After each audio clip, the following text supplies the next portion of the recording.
একাদশ জাতীয় সংসদের আওয়ামী লীগের 254 জন সহ 288 নবনির্বাচিত সংসদ সদস্য শপথ নিয়েছেন। আওয়ামী লীগ ছাড়াও শপথ নিয়েছেন মহাজোট শরিক দল থেকে নির্বাচিত এবং স্বতন্ত্র সংসদ সদস্যরা। তাদের শপথ পড়িয়েছেন স্পিকার শিরীন শারমিন চৌধুরী। শপথ গ্রহণ অনুষ্ঠান শুরু করছি। ব্যক্তি স্বার্থের ঊর্ধ্বে থেকে দেশের আইনসভার সদস্য হিসেবে দায়িত্ব পালনের শপথ নিয়েছেন একাদশ জাতীয় সংসদ নির্বাচনে নির্বাচিত সংসদ সদস্যরা।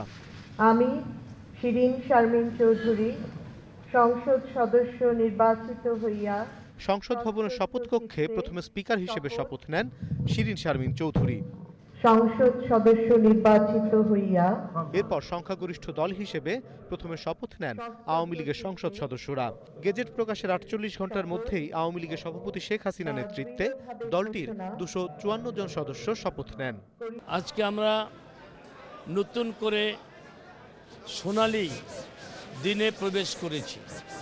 আগামী 5টি বছর বাংলাদেশের জন্য সোনালী দিন। আমি খুবই আনন্দিত, খুবই ভালো লাগতেছে যে আমি সংসদ সদস্য হয়েছি নতুনভাবে এবার প্রথম। আমার আসল উদ্দেশ্যটা হলো আমার এলাকার জন্য দোহার নবাবগঞ্জ ঢাকা 1 আসন, ওটার জন্যই আমি ওটার উন্নয়নের জন্যে আমি কাজ করতে চাই। আমাদের সংসদীয় কমিটি আজকে আমাদের মাননীয় প্রধানমন্ত্রী বঙ্গবন্ধু কন্যা নেতা নির্বাচিত, উনি আপনার এখন গভর্নমেন্ট ফর্ম করবেন এবং উনি প্রাইম মিনিস্টার হবেন। সরকার গঠনের সম্পূর্ণ দায়িত্ব মাননীয় শেখ হাসিনার উপরে রয়েছে। আমাদের পূর্ণ আস্থা এবং ভরসা তার উপরে আছে। এদিকে অসুস্থতার কারণে শপথের বিষয়ে সময় চেয়ে স্পিকারকে চিঠি দিয়েছে কিশোরগঞ্জ 1 আসনের সংসদ সদস্য আশরাফুল ইসলাম ও ঢাকা 11 আসনের রহমতুল্লাহ। নির্বাচনে বিজয়ী জাতীয় ঐক্যফ্রন্টের 7 জনের কেউই শপথ অনুষ্ঠানে যোগ দেননি। যে সমস্ত ঐক্যফ্রন্টের নেতারা নির্বাচিত হয়েছেন তারা তাদের প্রদত্ত ভোটারদের প্রতি সম্মান রেখেই তারা শপথ নেবেন। দুর্ভাগ্যবশত তারা রাজনীতিতে একের পর এক বোকামি করছে এবং বোকামির মাধ্যমে তারা নিজেদের অপমৃত্যু ডেকে আনছে। জনগণ তাদেরকে ভোট দিয়েছে, এখন তারা যদি যত তাড়াতাড়ি সম্ভব শপথ গ্রহণ না করেন তাহলে জনগণের এই রায়ের সাথে প্রতারণা করা হবে।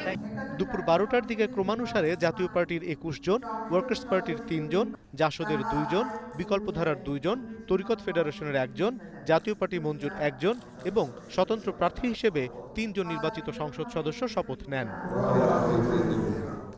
পরে আওয়ামী লীগের সংসদীয় দলের সভায় চতুর্থবারের মতো সংসদ নেতা নির্বাচিত হন দলের সভাপতি শেখ হাসিনা।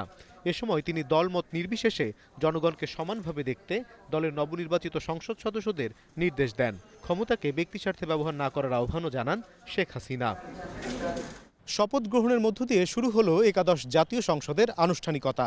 সবার চোখ এখন মন্ত্রিপরিষদ গঠনের দিকে।